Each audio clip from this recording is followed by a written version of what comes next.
Assalamualaikum warahmatullahi wabarakatuh. Pekan ini pertandingan-pertandingan di Eropa uh, sudah hampir selesai semuanya, dan berikut kita susun rapor pemain timnas abroad pekan ini mulai dari akhir Oktober hingga awal November. Semua pemain-pemain timnas abroad di Eropa.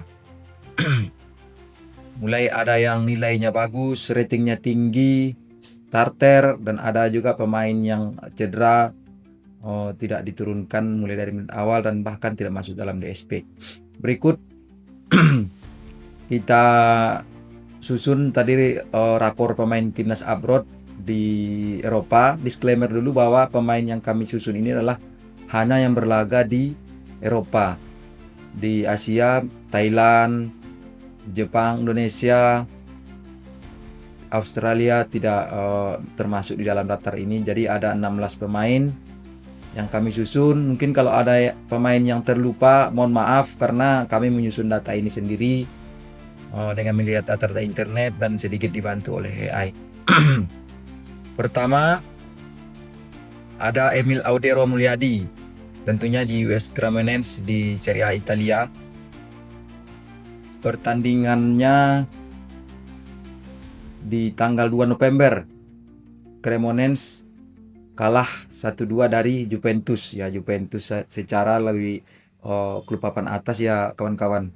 Dia starter dan tentu masuk di SP, bermain 90 menit full sebagai penjaga gawang dengan rating tinggi yaitu 8,1.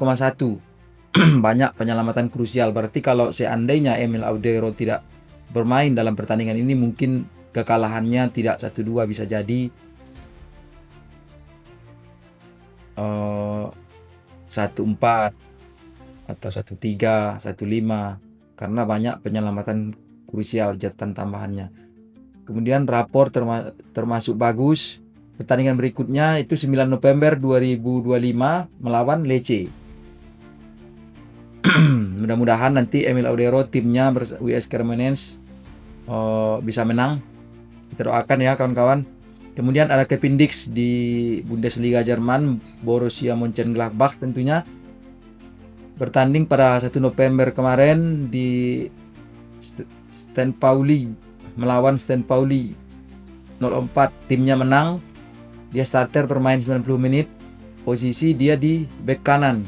Ini posisi baru lagi di Mönchengladbach. Pelatih menempatkan dia di bek kanan. Rating tinggi 8,3, solid di sektor belakang. Rapornya bagus. Tanggal 9 November, pekan berikutnya yaitu melawan Hoffenheim.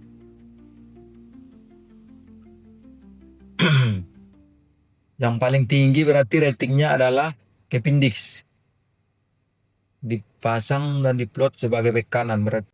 Kemudian Kevin Perdong, Los Lille, Ligue 1 Prancis, bertanding tanggal 2 November, menang 1-0 melawan Angers.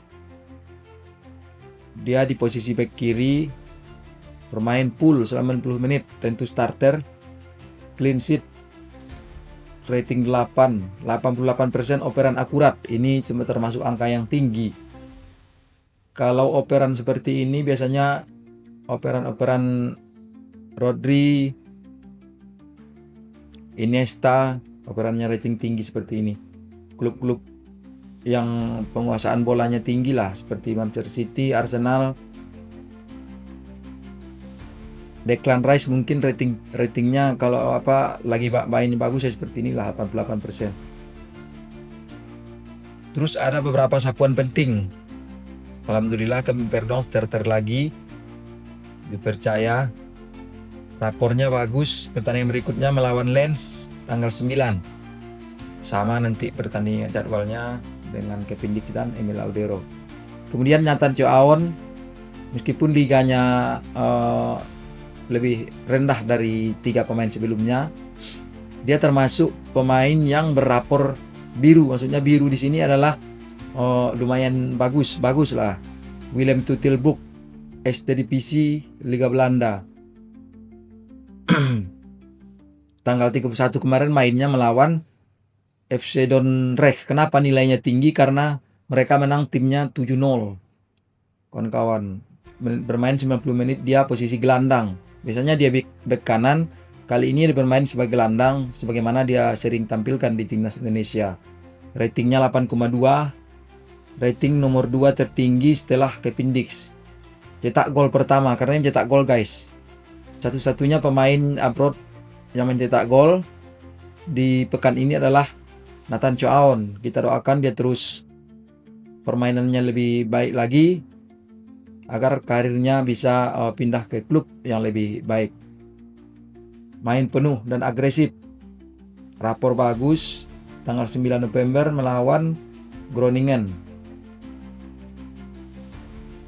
Elkan Bagot, Ipswich Town U21 di EFL Championship kasta kedua Liga Inggris.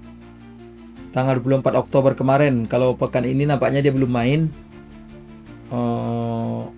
Kami cari informasinya tadi, belum ada bermain Ipswich Town pekan ini.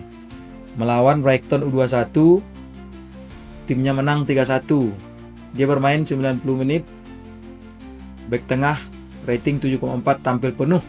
Solid di lini belakang, cukup. Pertandingan berikutnya 9 November juga sama, Sheffield United.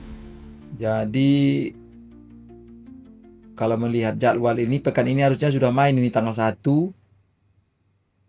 Tapi mungkin dia tidak masuk DSP, jadi informasinya tidak kami dapatkan di media. Kenapa dia 90% main back tengah 7,4? Dia ini masuk di juniornya, junior Ipswich Town, sudah di kasta kedua Liga Inggris, masuk di tim kelompok umur U21. Kemudian ada Jai Itses. Biasanya Bang Jai ini masuk di kelompok yang di atas yang warna biru, tetapi kali ini dia masuk di kelompok yang ini, Sassuolo Serie A Italia, bertanding 31 Oktober karena tapi timnya menang nih 1-2. Kenapa ratingnya? Ratingnya cuma 7,2. Cukup, dianggap rapornya cukup. Tampil solid, menang duel udara. Kenapa tidak? Ratingnya tidak terlalu bagus ya. 4 November kembali melawan Genoa. Mudah-mudahan Jaices nanti bisa masuk ke kelompok yang warna biru nih, yang rapornya bagus. Tapi walaupun demikian, kalau saya menilai secara analisa sendiri, ini kayaknya udah tergolong bagus lah. Cukup bagus ya, bagus lah 7,2. Kemudian Ipar Jener, Jong Utrecht. Nah ini di Utrecht itu, kalau yang Utrecht senior itu main di divisi tertinggal Liga Belanda. Tetapi yang Jong Utrecht dia bermain di ST divisi kedua Liga Belanda. Jadi kasta keduanya, tetapi dia Utrecht juga. Cuma sudah sama dengan Nathan Choaon, Willem Tutilbuk main di divisi 2 juga.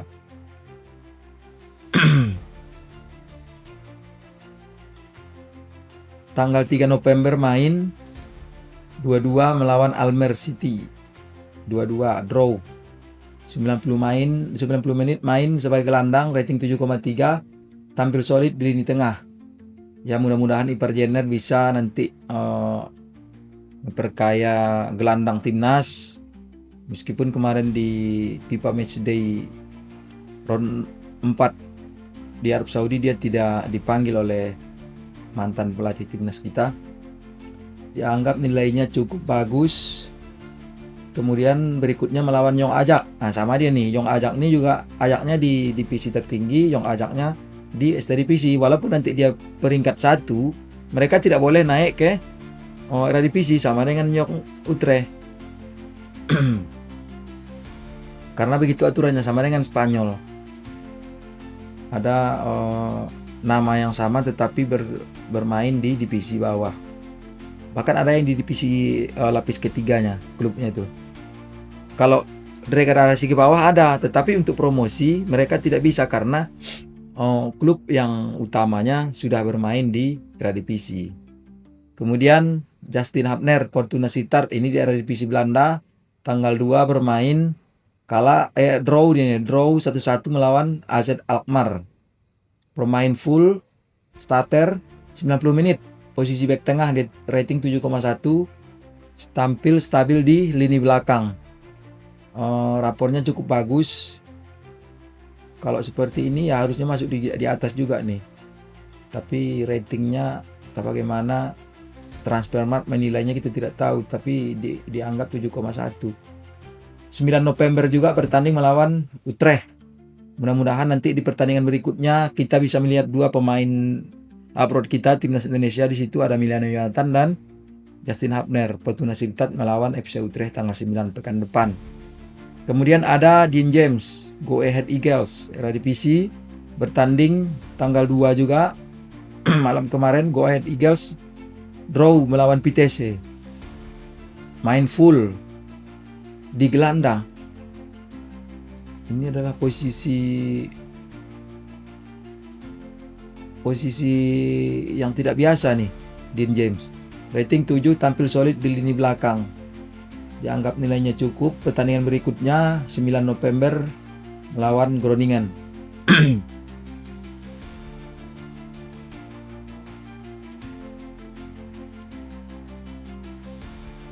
Ada yang salah ini. Ini bukan Groningen nih, pertandingan berikutnya. Groningen 2 nih, Nathan Coaon nih mungkin. Ragnar Mangun di Liga Belgia. Liga utama Belgia, FC Pdender. Pemiliknya punya orang Indonesia. Bertanding 1 Oktober kemarin. Draw melawan KP Mechelen. Tapi tidak starter. Masuk di SP tentunya. Menit bermainnya cuma 7 menit. Posisi di gelandang. Rating 6,8, masuk menit akhir, stabil di lini tengah. Cukup lah, nilainya cukup. Melawan Berstad tanggal 9 pekan depan. Nah, yang mengkhawatirkan ini yang halaman 2 ini. Rapor mingguan pemain abroad Indonesia ini halaman 2 nih. Martin Paes, MLS AS, FC Dallas, tanggal 2 November, Dallas kalah 1-2 melawan Vancouver Whitecaps.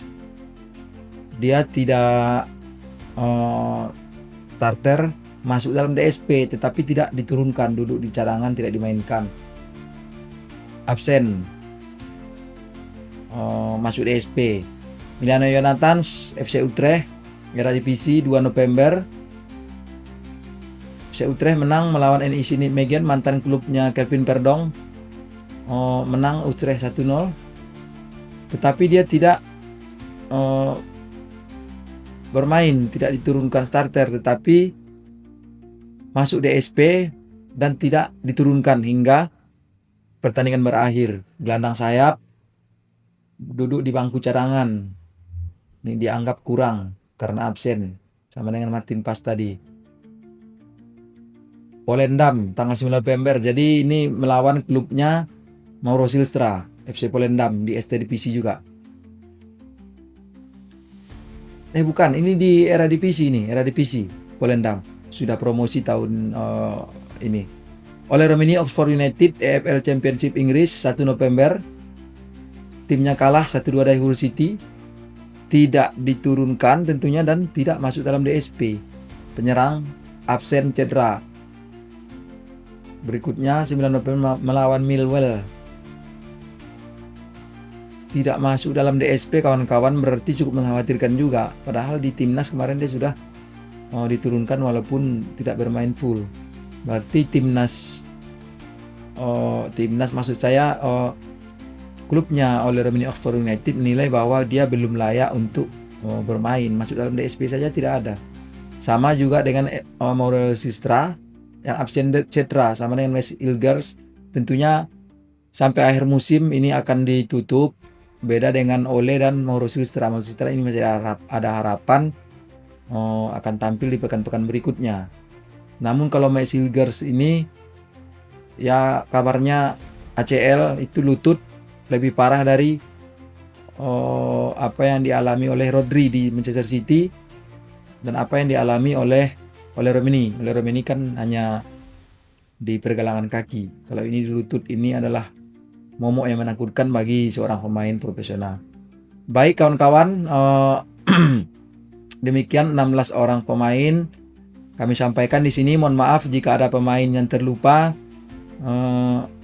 dan apabila kurang sesuai dengan yang kami tampilkan di layar, karena ini adalah kekurangan kami sendiri dalam mengulik informasi.